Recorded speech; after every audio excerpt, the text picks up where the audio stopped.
Good evening and welcome. We're about to be welcomed by our senior warden, Barbara Thompson, and we're also hoping to welcome Phil Gorski, who will be on this Zoom in just a moment. We'll try to remember to speak as loudly as we possibly can into this mic, which we did test, and I think it is working fore and aft. Fore and aft. Barbara? Hello, everybody. Hi. How are you? I'm Barbara Thompson. I'm the rector's warden here at St. Martin in the Fields, and I'd like to extend a warm welcome to everybody coming out tonight.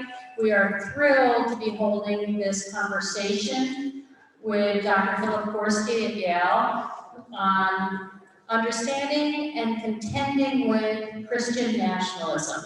And I'd like to introduce our priest, Callie Swanland, who will pray us in and introduce the rest. Thank you. Hello. So, am I correct in understanding that people online? I can get it. One that's smaller. Pray from here so that those joining us online can see us as well. Welcome, all of you joining online. Those of you joining here, we are so excited to see you.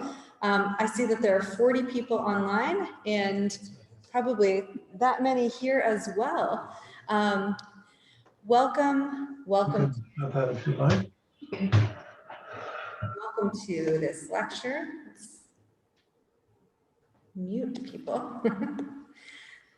We're going to pray a prayer from our prayer book. It is the prayer for our nation. So will you join me in a spirit of prayer?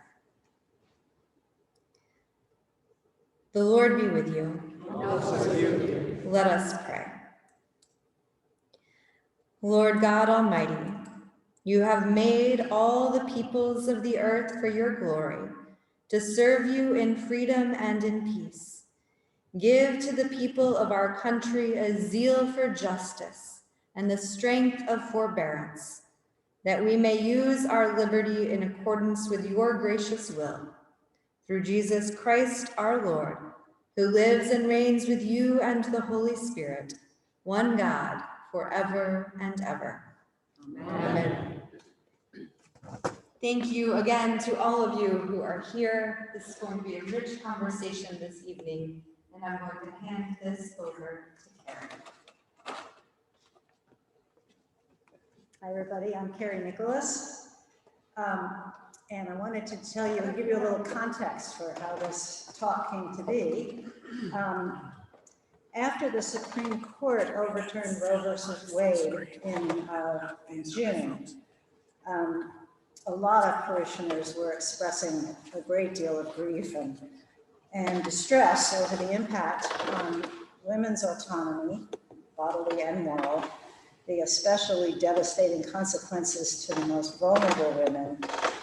And we're also really aware of the implications for other rights that we had thought were fundamental, such as contraception.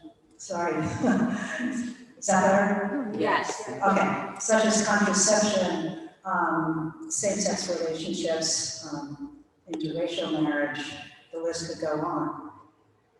So we saw this not just as a political issue, but as a deeply theological one, which really concerned our baptismal vows and our core beliefs. So over the summer, dozens of parishioners came together and met and prayed together to discern how St. Martin's might respond and act in support of the right of dignity for all people. And we began calling this work Under God, with Liberty and Justice for All. In September, our vestry issued a strong statement in line with the larger Episcopal Church, resolving to lift our Christian voices in support of the right of all women to access to reproductive health care, including abortion. So reclaiming the Christian narrative, we've have felt is really a critical contribution that churches like St. Martin's have made in this work. So tonight, we're just thrilled, as our first public event under God effort at St. Martin's, to have Dr. Gorski talk to us about Christian nationalism and how we might think about responding. So with that, who's next? Here's Bill. Can we get him now? So we're going to try to, it is, we're trying to invite Dr. Gorski into the room. So in moments. I see. Yeah, I see you too.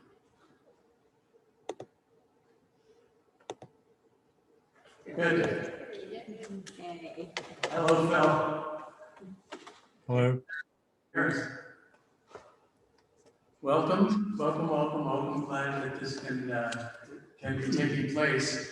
I did ask Phil if I could do a brief introduction, as if he was here making an academic presentation. He's 4 hours away in New Haven, but by the miracle of Zoom, he's with us, and we're really grateful for you, Phil.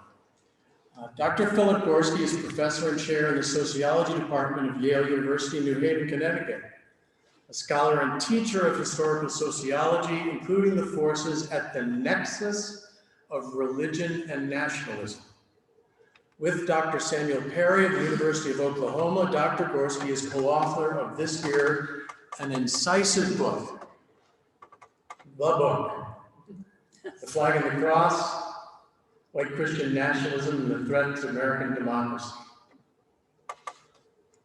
He is active then in catalyzing conversation like this, collaboration and informed resistance to white Christian nationalism, which represents twin challenges, subversions increasingly in plain view to both our democracy and to the authentic Christian witness of many churches in this time. So he would be way too busy to respond to an email out of the blue, to carry out a Zoom conversation at the height of election season, hosted by an Episcopal parish 4 hours away in Northwest Philadelphia, especially when that rash, random email landed in his inbox on the very threshold of a conference of major scholars and investigators he was hosting at Yale on white Christian nationalism. Wait. Is that a reply from Phil Gorski? 11 minutes later? True story. And so, good friends, it is my distinct pleasure to say that the sender of that email could not have been more mistaken. And thus, it is our distinct pleasure to welcome for in-depth conversation one of the leading interpreters of and inspirers of personal and systemic response to the most pernicious political ideology of our time, arguably any time in American history, Dr. Philip Gorski.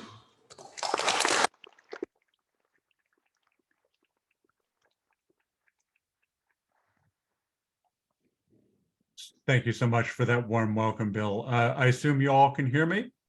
Yes. Doing good so far. Great. So I have given quite a few academic talks on this subject, and I'm going to take a somewhat different tack this evening because although I'm sure all of you are interested in an academic perspective on this topic, I think a lot of you are also coming here with a sort of a practical goal in mind, which is that you want to not just be able to understand what white Christian nationalism is, but you also want to be able to discuss white Christian nationalism with folks who may disagree with you. And so what I thought I would do this evening is give you an overview of white Christian nationalism in the form of a series of frequently asked questions, or I guess I could say rather frequently encountered objections to the very idea of white Christian nationalism.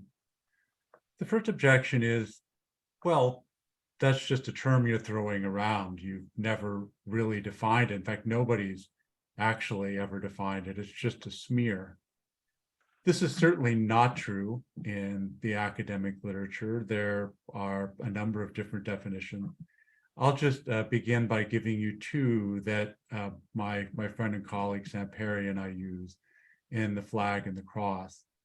So one way to look at white Christian nationalism is from a historical perspective. You can understand it as a mythological version of American history, a version of American history that goes roughly as follows. America was founded as a Christian nation. The founders were Orthodox Christians. The founding documents are based on biblical principles.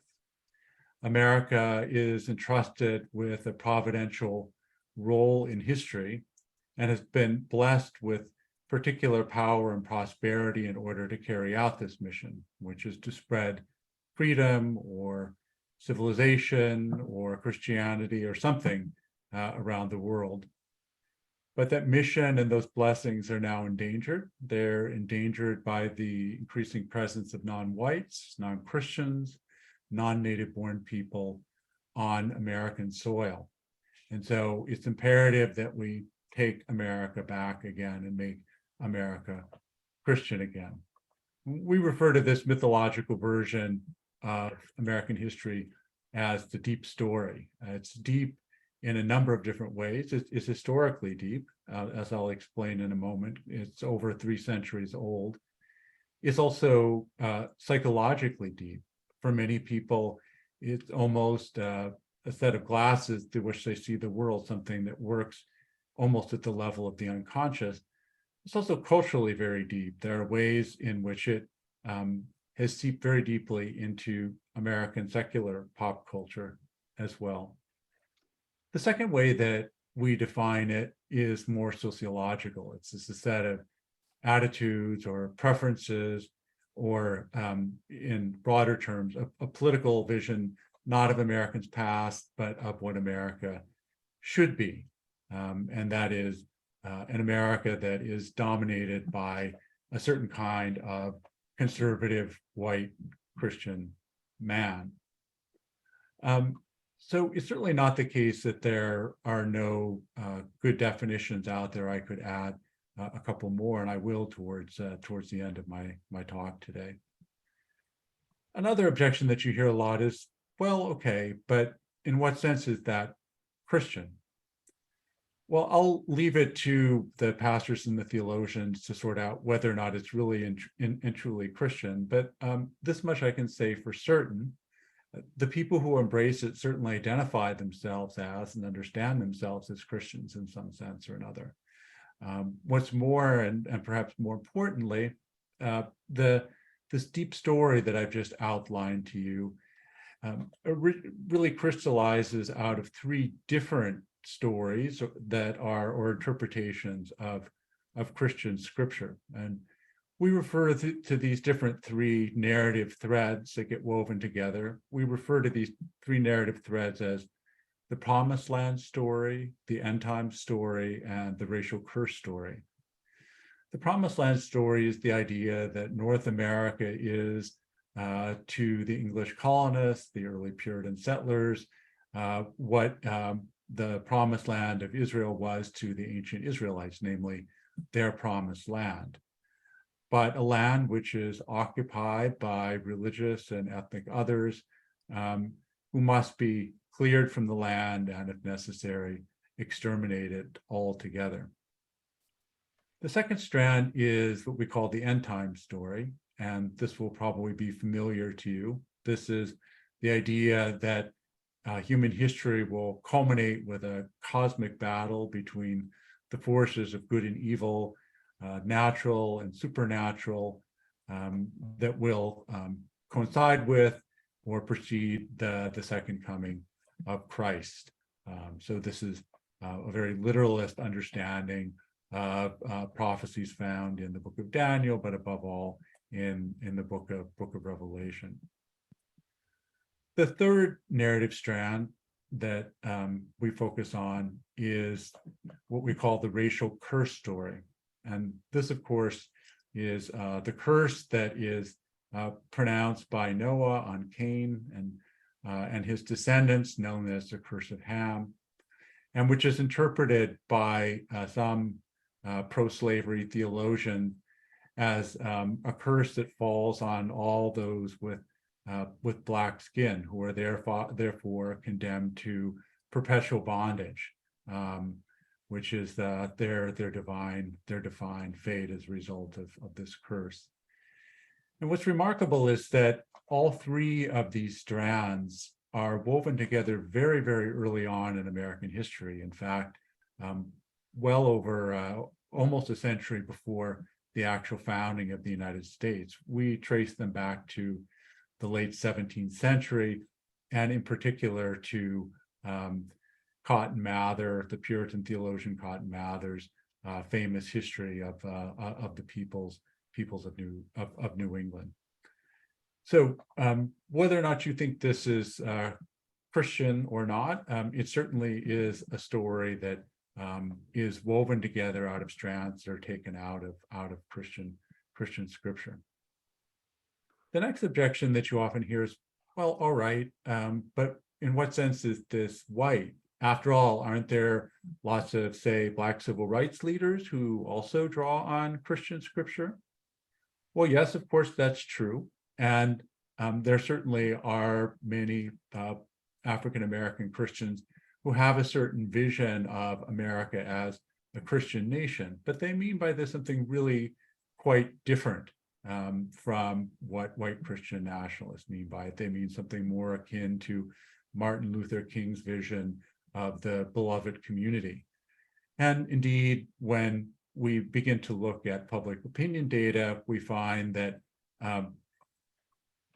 whites who hold white Christian nationalist views have a very different set of political views than do their African-American co-religionists. White Christian nationalists tend to be opposed to immigration, opposed to gun control, opposed to the welfare state. They tend also to be opposed to mask wearing. In short, their political attitudes line up almost perfectly with those of the contemporary Republican Party. Not so with African-American Democrats. What's more, we find plenty of evidence that white Christian nationalism is associated with various kinds of racial bias and white grievance. For example, the belief that interracial adoption or interracial marriage is problematic, or the view that whites are the most discriminated against group in the contemporary United States.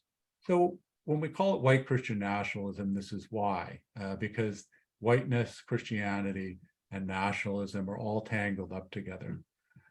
Let me now say a little something about another commonly encountered objection, and that is, well, aren't you really just talking about Christian patriotism here, about Christians who really love their country? And here I think it's important to draw a distinction between patriotism and nationalism. One can be patriotic, one can believe in the values and the institutions of the United States and of American democracy, but that's really quite different from being nationalistic, which is believing that the United States should dominate the world and that my tribe should dominate the United States. That's really what nationalism is about, certainly the kind of nationalism that many white Christian nationalists embrace. Now, I also want to say a word about the relationship between white Christian nationalism and patriarchalism. We don't talk about this as much in our book because it's so deftly and elegantly written about in another book, which you could almost see as a sort of a companion volume to ours, namely the brilliantly titled book, Jesus and John Wayne by Christian Cobes-Dumais.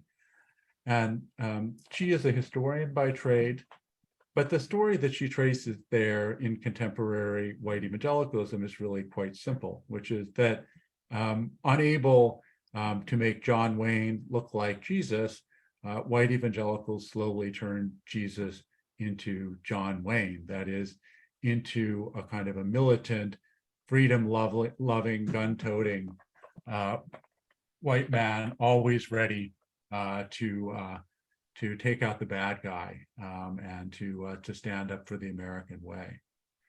And these attitudes, not surprisingly, tend also to be associated with opposition to abortion, opposition to gay marriage, now even more with opposition to transgenderism and transgender rights.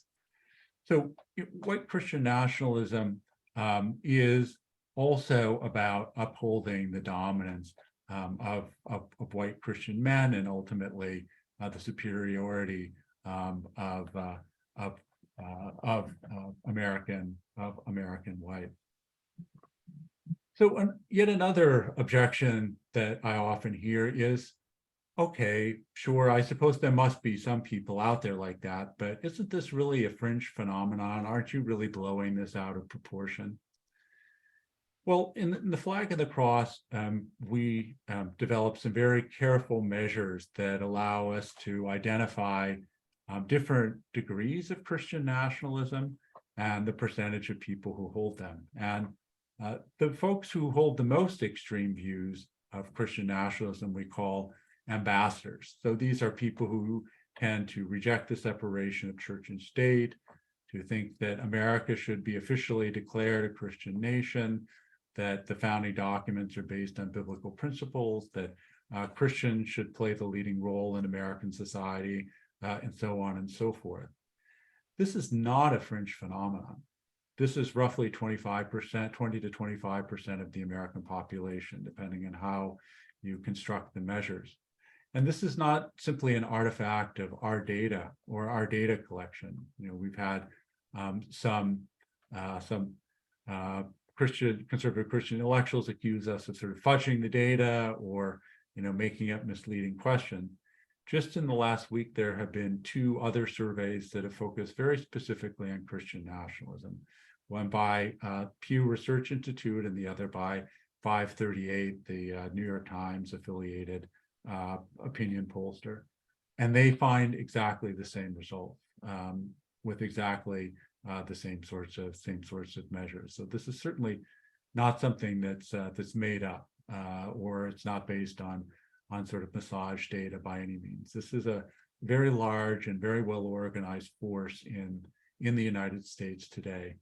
I do want to add one important caveat here, though. There is often a tendency to kind of treat conservative white evangelical and white Christian nationalists as basically the same thing. It's not really correct. So it is certainly true that white Christian nationalists are very overrepresented among conservative white evangelicals, but it's certainly not confined to that particular current within American Christianity. You find very large numbers of white Christian nationalists, both amongst non-evangelical Protestants and also amongst white Catholics as well. So this is a very far-reaching phenomenon. And I also want to sort of add one other very important point, and this gets to some of the ways in which Christian nationalism has changed and evolved over the last several decades, and that is the increasingly important role of Pentecostals, especially white Pentecostals, in the Christian nationalist movement. And you can, in a way, sort of see this if you just compare the faith advisors of George W. Bush to the faith advisors of Donald Trump. The folks who were George W. Bush's faith advisors were almost all affiliated with the National Association of Evangelicals. They were prominent evangelical theologians and pastors. Not so with Donald Trump.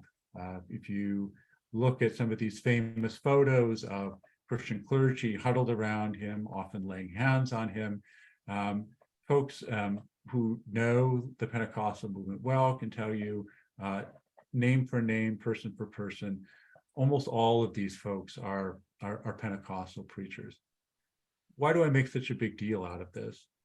I think this is important to understanding why it is that white Christian nationalism has become increasingly worrisome threat to American democracy. And this has to do with two core tenets of certain currents within Pentecostalism. The first is the idea of Christian dominionism, or as it sometimes is referred to, seven mountain theology.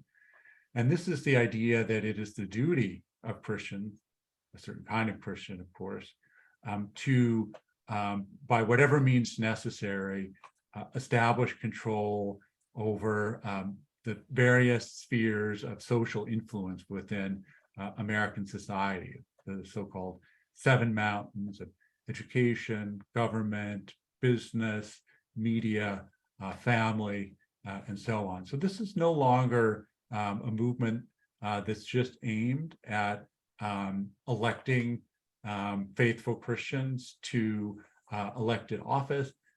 This is, and by democratic means, playing by the democratic rules. This is a movement which really aims at something more akin to theocracy and wants to achieve this by any means necessary, democratic or undemocratic. A kind of a second core tenet of these more radical versions of Pentecostalism is the idea of spiritual warfare, which you may be familiar with as well.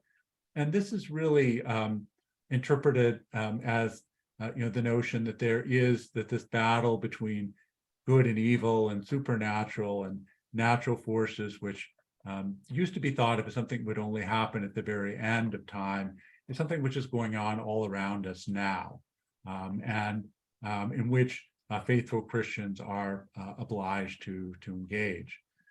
But let me just give you one particularly salient example of this. This is the so-called Jericho March that took place in Washington, D.C. on January 5th, 2021, which is, say, the day before the failed coup attempt. And this involved a large number of very well-known Pentecostal pastors and preachers and public media figures, from Lance Wallnau to Eric Metaxas, marching around the Capitol, singing songs, blowing shofars, with the idea that they were engaged in an effort to exorcise demonic forces which had occupied the Capitol. Now, why is this so worrisome? You might think this is just sort of comical cosplay, not really to be taken all that seriously. The reason it has to be taken seriously is that there's not any really clear distinction between spiritual warfare and physical warfare. And this is something which is increasingly talked about amongst the most radical circles within this white Christian nationalist movement. So those are some of the reasons why I see this as an increasingly threatening movement for the future of American democracy. So what exactly can we do about this? I don't know that I have all of the answers, or even really any particularly good answers. I guess I really only have two thoughts, and then I'm really interested in hearing your own reflections from your own experiences as well.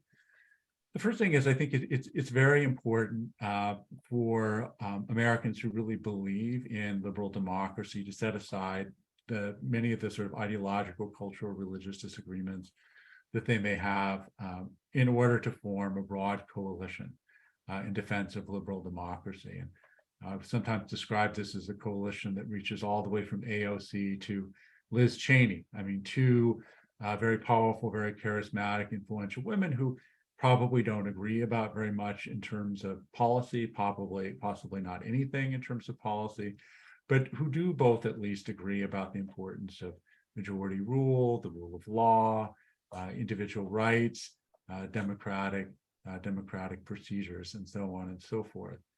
So that, I think, is the first thing. And I think what's going to be particularly challenging here is for those conservative evangelicals, people like David French or Peter Wenner, who believe in liberal democracy, and secular progressives who may really regard folks like them with a certain degree of hostility, and vice versa.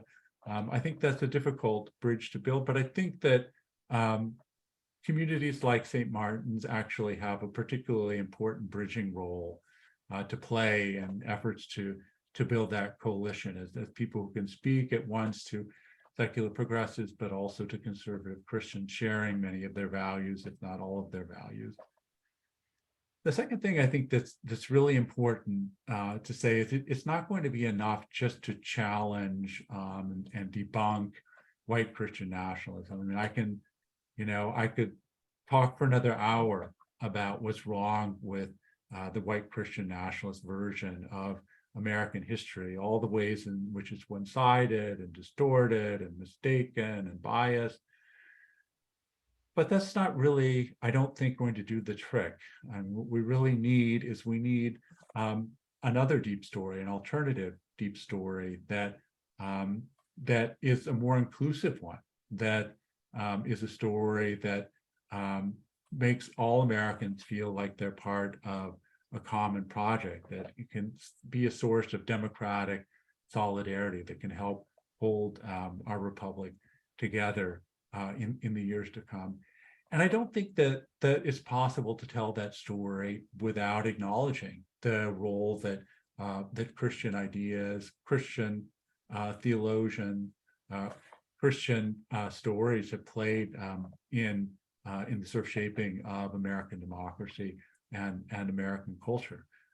If we simply think about who some of our greatest civic saints are, obviously people like Martin Luther King come to mind, Frederick Douglass, more contemporaneously, somebody like Dr. Barber. I just don't think it's possible to tell that kind of story of a nation of nations and a people of peoples without Christian voices being part of that harmony or that symphony that we're all seeking. But I'm not a professional communicator, and so I'm of course also just very interested to sort of exchange ideas with you all and hear about your experiences in discussing these with friends, colleagues, relatives, and so on. Thank you very much.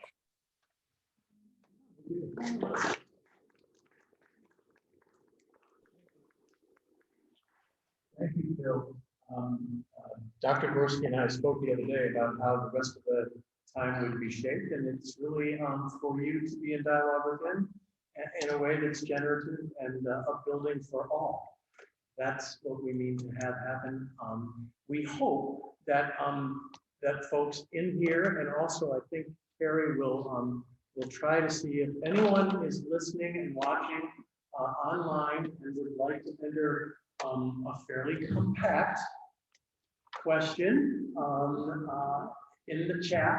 We may try to get to a handful of those too as we go along so that you can be included. We're going to try to take at least 2 from here, 1 from each side. It looks like there's a fairly equitable division already here, left side of Dave, right side of Dave, and then perhaps 1 from the chat if that works, and if not, we'll come back to the space. Hope that you can speak directly to Phil. You'll be able to use this mic if I can get it to you in time. And we've been reminded that we need to speak up as you ask your question. I went to a conference at Georgetown on this very topic, shared this with Phil the other day.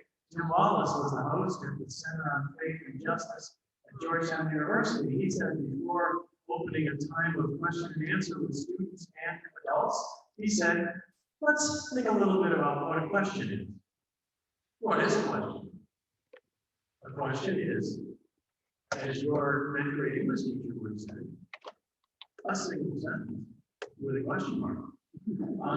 That's pretty much what we'd like to aspire to here in this gathering, so that the maximum number of people can have a question entered, and so that we can have a really useful and inclusive conversation.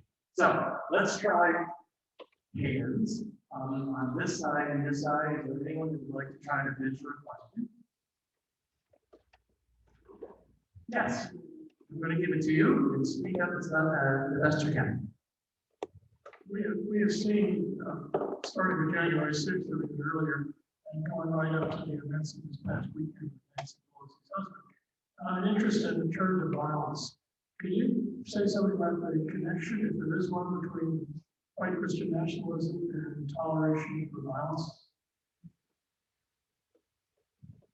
I have to admit, I'm having some trouble hearing the question. Was it, was the question regarding a connection between white Christian nationalism and violence? Was that the gist of the question? Yes.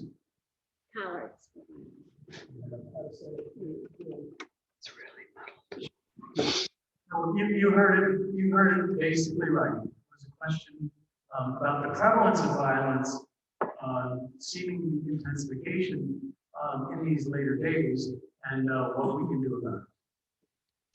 Ah. That is a very difficult question, indeed. I mean, I think I, can certainly say a bit about why I think white Christian nationalism increases the probability of violence because of the kind of extreme rhetoric that's involved, and in particular the way in which it, literally demonizes other people. And this is certainly is borne out again by the data, which shows that there very strong correlation between white Christian nationalism and the view that violence will be necessary to preserve the American way of life, is roughly the way the question is framed.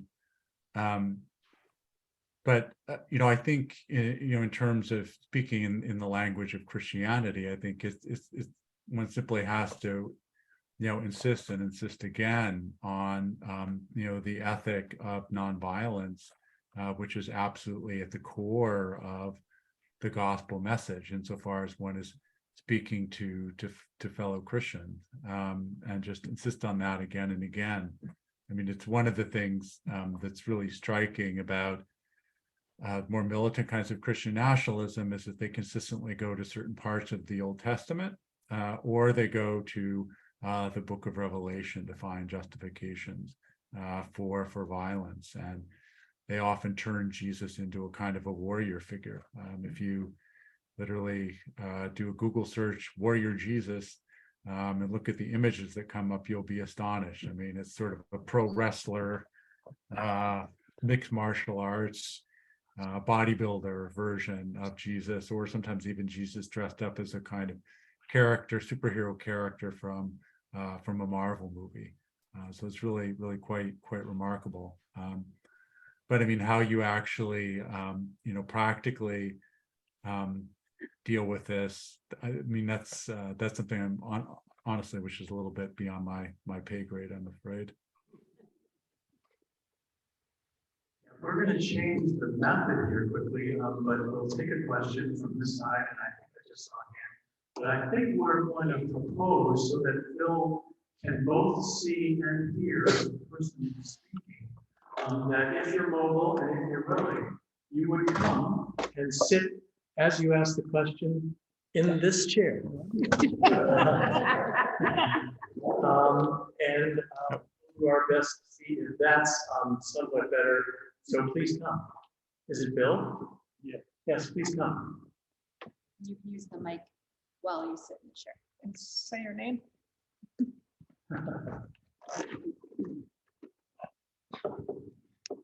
Hi, my name is Bill. By way of full disclosure, Phil, I'd like to tell you that I'm a professional historian who taught American history at the university level for more than 40 years. So my question to you is, how would you respond to the following comment on your book? It's about 150 pages long. It covers 350 years or more of American history. It seems to me that doing justice to such a complex topic leads to oversimplification. Sure. So, this is a book that we very much wrote with a broader non-academic audience in mind. And in my experience, people just don't read 500-page books anymore. Publisher wouldn't even have considered publishing a book that was much north of 70,000 words. And so, of course, you're right that we had to really sort of simplify in many ways and really sort of focus the narrative as much as possible. So it doesn't include all of the nuances that I would have loved to include had we been writing something that was 300 or 400 pages long. So if you'll permit me, I would say in response, if you're asking us, permit me to say in response, if you're asking us to attack the problem, to think about creative ways to address what is really a significant issue in American life, oversimplification will lead to superficiality. Perhaps you underestimate the intellectual capacity of many Americans. Thank you for your.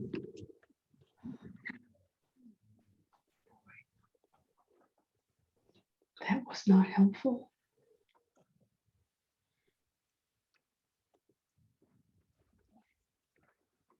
I see in the chat, Phil, a question from Paul and Eileen. How can I or we quickly debunk the myth that our country was founded on Christian values or principles? How can I quickly debunk the myth that our country was founded on Christian values or principles? So I think there are a couple of ways to do it. One is simply to point out how diverse the founders were in terms of their religious and philosophical beliefs. Were there people amongst the founders who would be considered orthodox by contemporary evangelical? Sure. I mean, there certainly are folks like that. I would point to, for instance, Benjamin Rush would be a good example of that.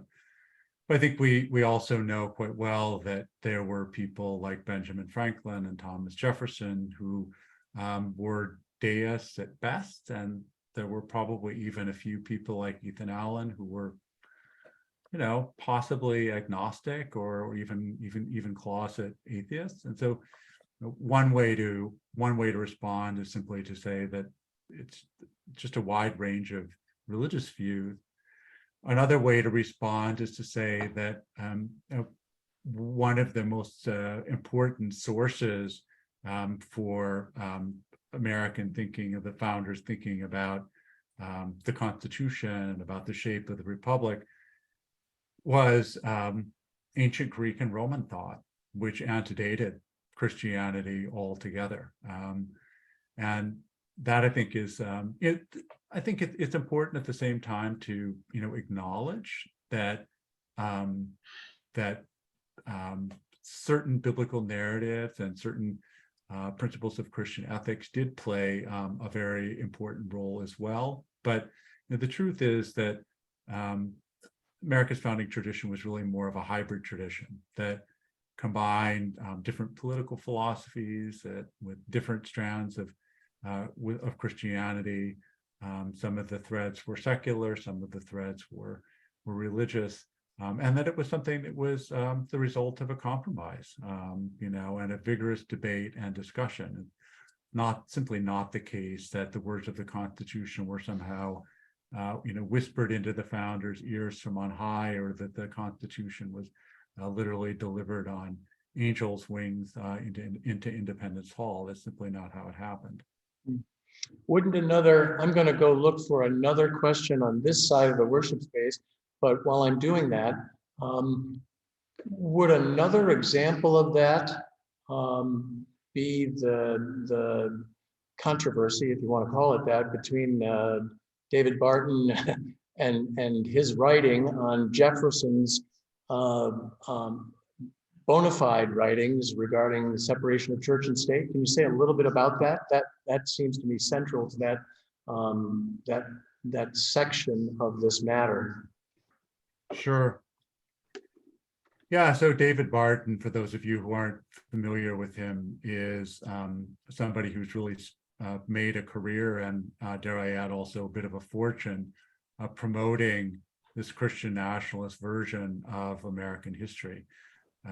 He's really, in a way, the CEO of a kind of Christian nationalist industrial complex that consists of homeschooling textbooks that are also used in many conservative Christian schools, of seminars, of books, tapes, videos, and so on and so forth that present this very one-sided and distorted and mythologized version of American history.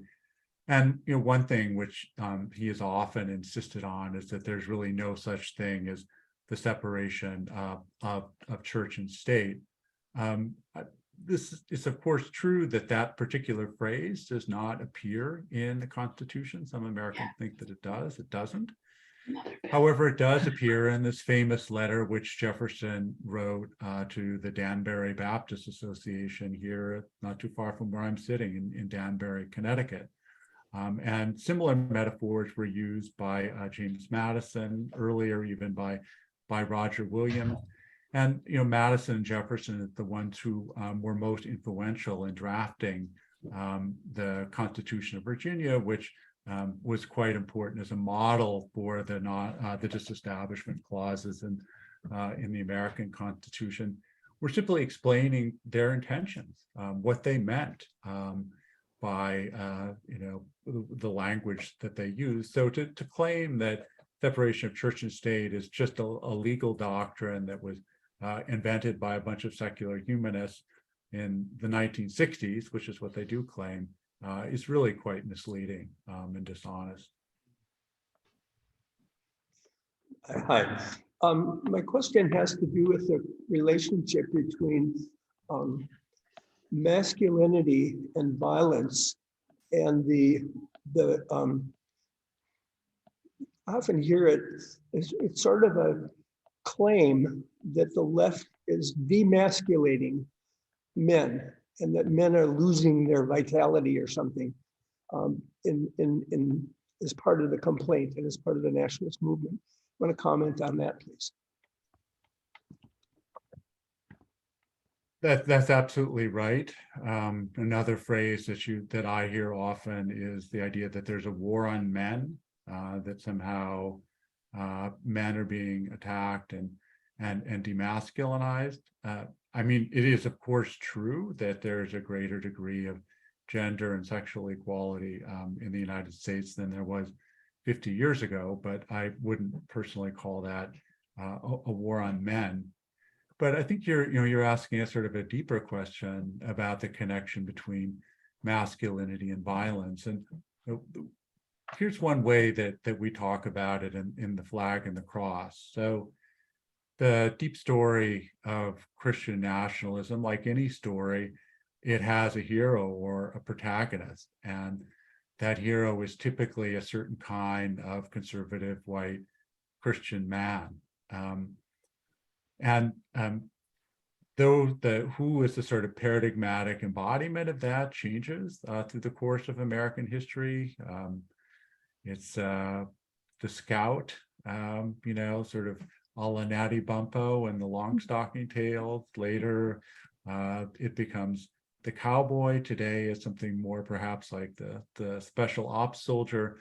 But the sort of one of the common denominators that you find across all of these different figures is that they are hypermasculine men who are skilled at and ready to use violence to defend women, to defend against racial and cultural others. And so I think you're absolutely right to say that that there is this deep connection between masculinity and violence in American culture, and that talk about a war on men is often really just a way of saying, oh, you're trying to stop, you're sort of trying to emasculate men and prevent them from exercising the kind of righteous violence that they've always exercised.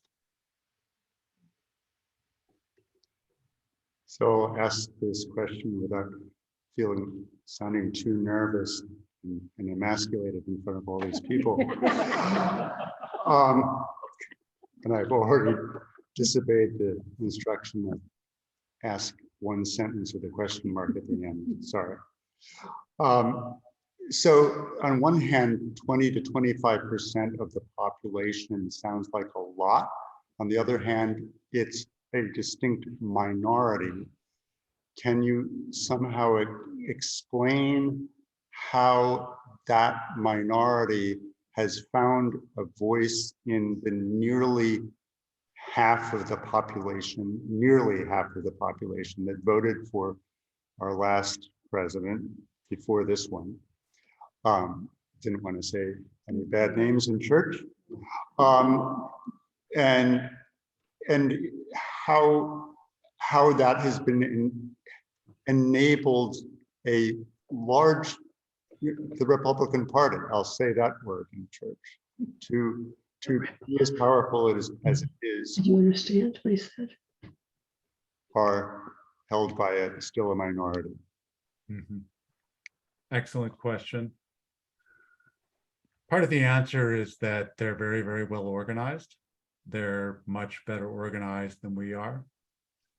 Part of the reason that they're so well organized is that they're very homogeneous. The Democratic coalition is very diverse racially and culturally, whereas the Republican coalition is pretty homogeneous, and that makes it easier for them to organize. It also has to do with the structure of American democracy. So there are a lot of checks on majority rule that are built into the American Constitution. That's not an accident.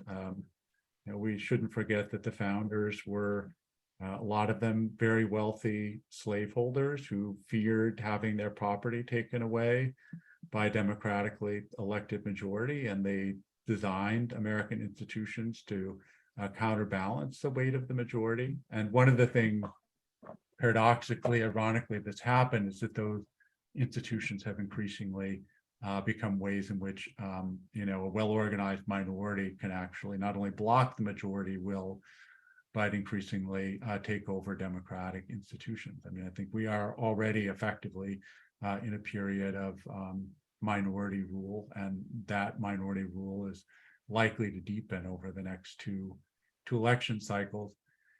One of the ironies here, I'll just note this, is that they don't think they're a minority. They think they're a majority. I don't know if that's because they just don't know the demographic realities, or whether it's because when they say majority, they mean the majority of real Americans, which would not include an awful lot of the people who are part of this event, I think.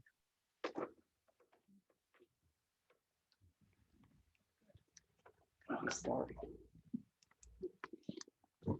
So it occurs to me that everything we've talked about everything we've talked about so far is rational. All the questions so far have been rational.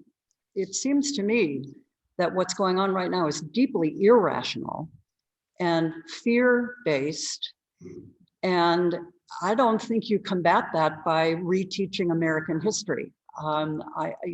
This is about belief. This is not about knowledge. And I'm thinking hard about your observation that, or maybe this is my observation. It seems to me that we need to be telling a more compelling story. So I guess I have a question. How is it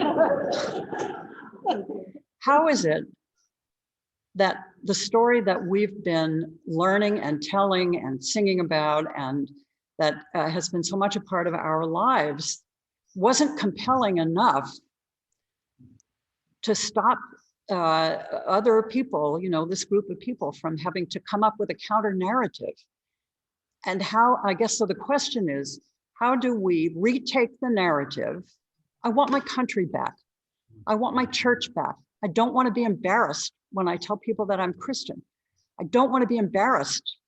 We don't fly the flag. That means something very different right now. I want my Christianity back.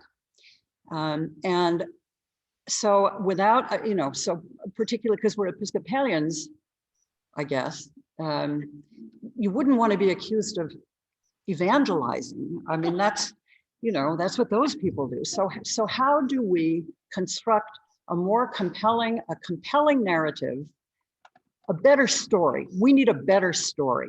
There are people out there who think they've got the story. The only way you compete with a story is by telling a better story. So how do we do that? Boy, I wish I had the answer to your question, because I think it is the question.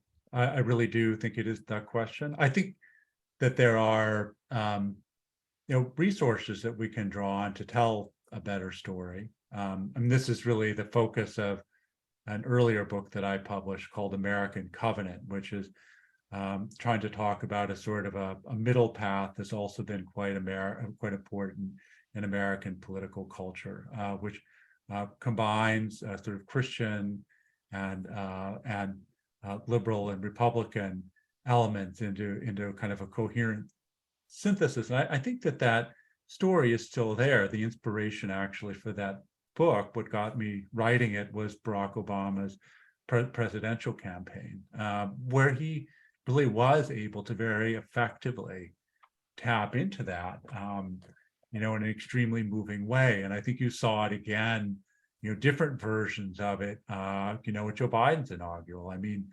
Joe Biden's inaugural was full of wise scriptural allusions and Christian wisdom. Even in a way, the same could be said of Amanda Gorman's remarkable poetic performance, which, The Hill We Climb, it was very clearly an allusion to the idea of the city on a hill, but, also this idea that it requires, it's almost like a Sisyphean effort, that we have to constantly, if we stop for a moment, sort of pushing up toward the rock, up towards the top of the hill, it's going to roll back over us and crush us. That, democracy is not something that you sort of accomplish and then you can sort of just stand back and admire. Is something that you have to, constantly struggle towards. But something, I think that what we need is a story about that affirms the idea of a multiracial democracy. I mean, I think in a sense that's what, there have always been people who envisioned America that way. They've often been in the minority. They've frequently lost in their struggles against this kind of white ethnoculture, but that's what we have to be pushing towards. But I think it is, in some ways, it's a work for pastors and poets and politicians, and definitely not sociologists. I just don't write that well, and I wish I did, but I don't. But I couldn't agree with you more. We need a narrative, and maybe I guess to come back to the point about Episcopalians and that sort of the so-called Protestant mainline. We've grown kind of quiet and kind of modest. My distinguished Princeton colleague, Robert Wethnow, once wrote a book called The Quiet Hand of God to talk about the Protestant mainline. And I think it is important to stand up and say we're Christians too, and not allow the white Christian nationalists to always, be the ones who represent and claim to represent Christianity, who form the image of Christianity in the public eye. I mean, this is why so many young liberal and progressive Americans are turning away from organized religion. I mean, they look at those are the Christians. Well, I don't want to be in their club. I don't agree with them. And so I think we just have to become more vocal and better organized again. I think that's also key. And the story will come along with that. We'll work that out as we become more organized and more vocal. Thank you. Thank you, Kate, and thanks, Bill. I would insert here very quickly. Michael Curry was at the conference that I attended last week. And, he is not your average Episcopalian. That's right. And so he's talking about a renewed story that he calls the mobilization of love, Right. where we sit down and open the stories of Jesus and read them with other people, including people we disagree with vehemently, because Jesus is always going to win. Jesus is always going to win, according to Bishop Curry. He says, he's going to say, love God with all you've got. And that neighbor right there as yourself. And they go together all the time. Jesus is always going to win. So I think we have resources, and we also have surprising Episcopalians to lead us. And I'm not even speaking as an Episcopalian necessarily. I'm just saying there's hope. There's hope. Anybody on this side? I'm going to do chat real quick, Phil.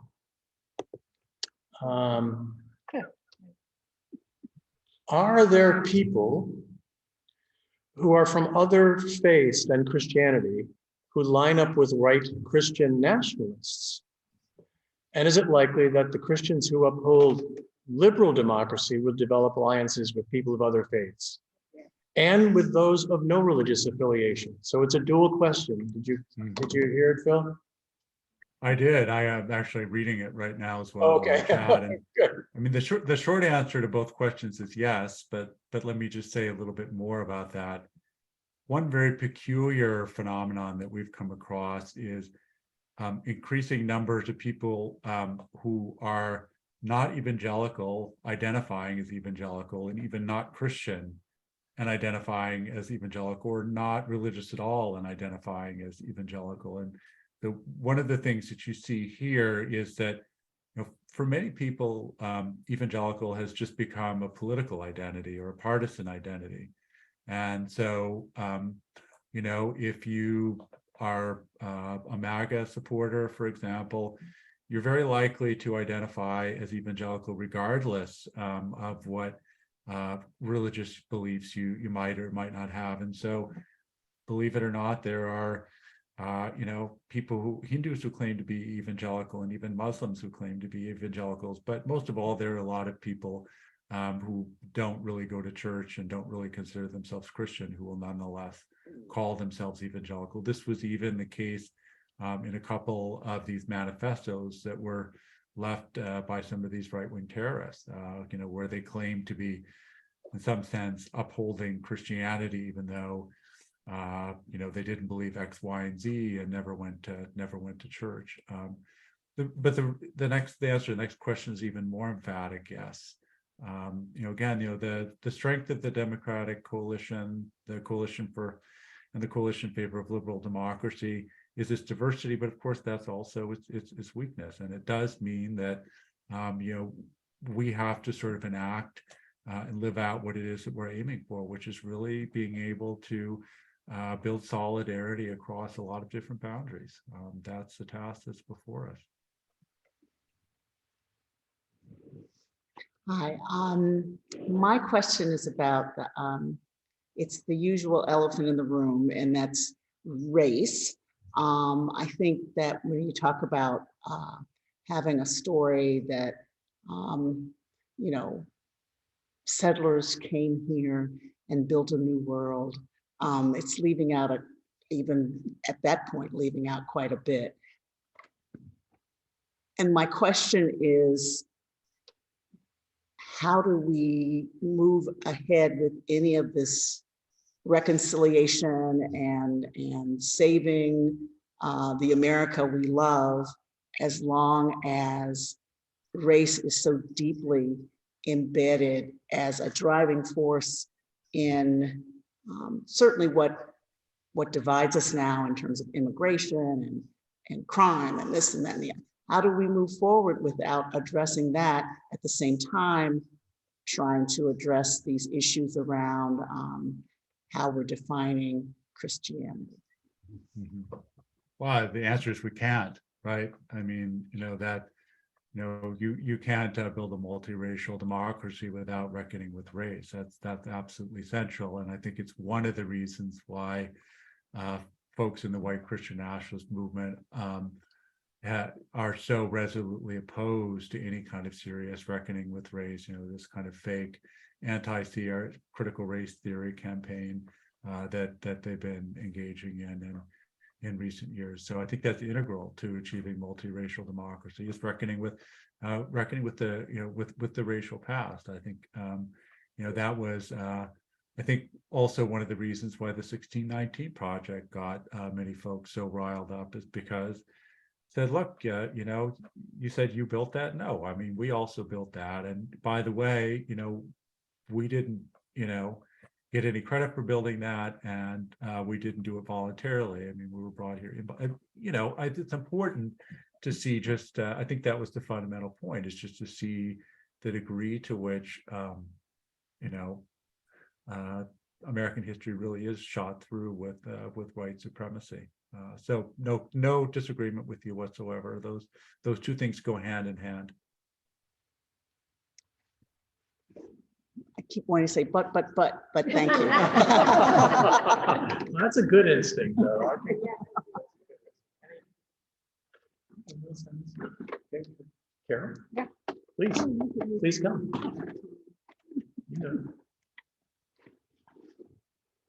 Carol serves here as our deacon. A quick question. I've been learning about this week that really startled me is how much money is involved in white Christian nationalism. And you referred to it, but we talked to, is his name Jeffrey Yaz, the richest man in Pennsylvania, who is pouring millions into this race, really to buy it for the minority. And what he says, he truly says, is we need workers to support his way of life. I found that terrifying. It's not a question. It's just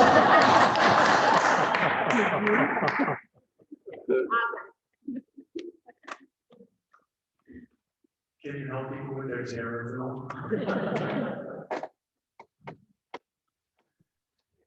I would only add to that. I mean, there are other families and other hyper wealthy individuals that are massive funders of this. And I wonder, do you want to speak at all about Steve Green or the DeVos family, or is this just not good territory? I mean, this is also absolutely right. I didn't know about this gentleman in Pennsylvania, but there are a number of journalists who've written quite extensively about where the money is coming from. I would just point to two of them. One is a woman named Ann Nelson, and she has written a book called Shadow Network. And then the other is Catherine Stewart, Catherine with a K, who's written a book called The Power Worshippers. And both of them spend a great deal of time talking about the sort of dark money networks that are behind a lot of these organizations, and the, you know, frankly, quite cynical and selfish goals that often animate them. Of course, not all of them, but, you know, some of them care an awful lot more about lower taxes than they do about just about anything else, I think.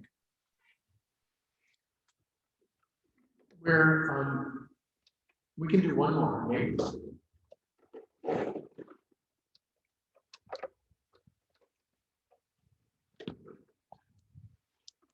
I'm not sure if you mentioned this. I sit there. Sorry.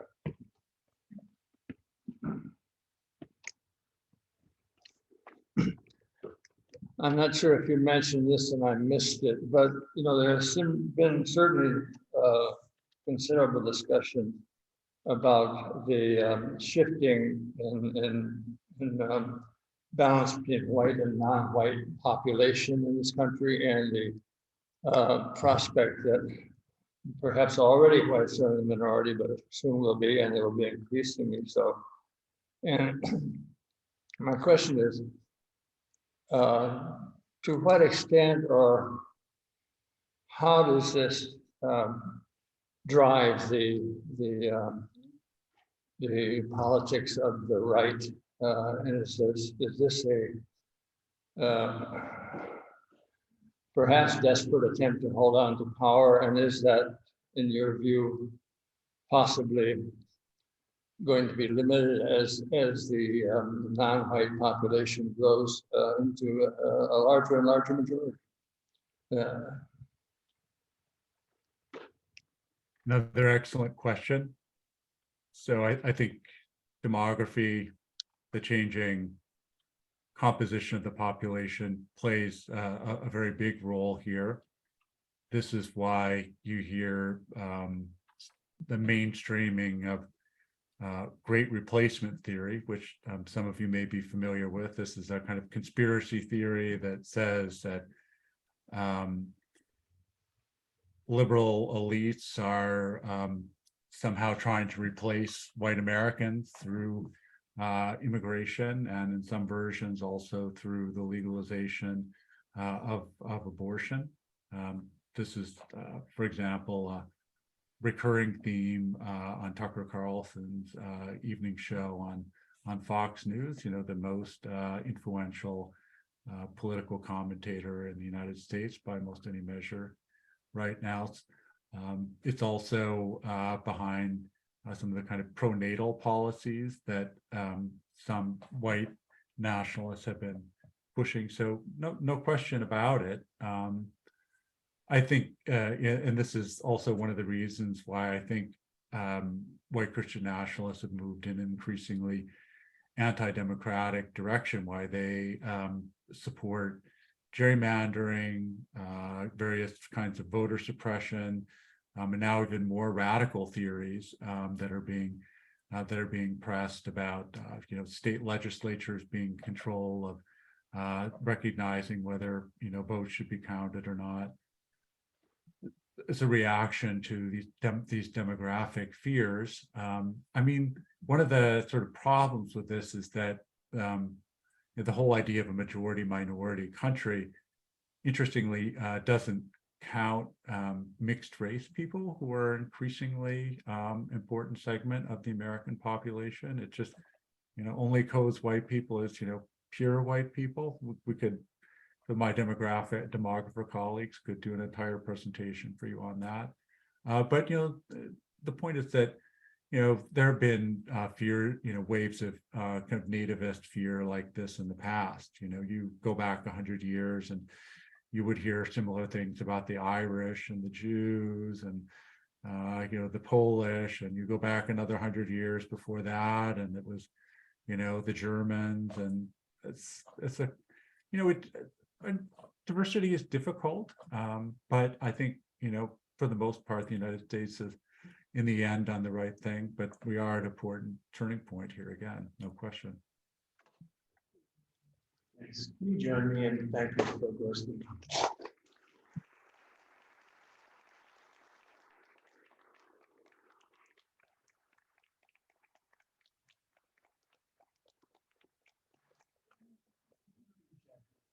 Karen, when you turn to a person that you did not know, someone you can reach, just touch that person on the shoulder and say, thanks for coming. Thanks for coming.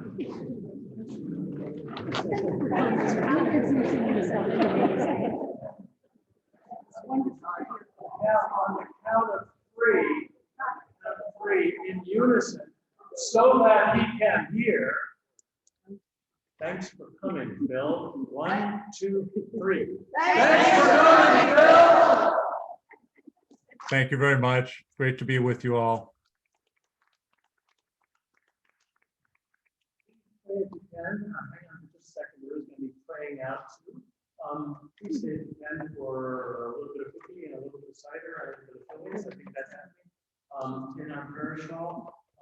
There's a selection of books, including at least 2 of the ones that Dr. Gorski mentioned.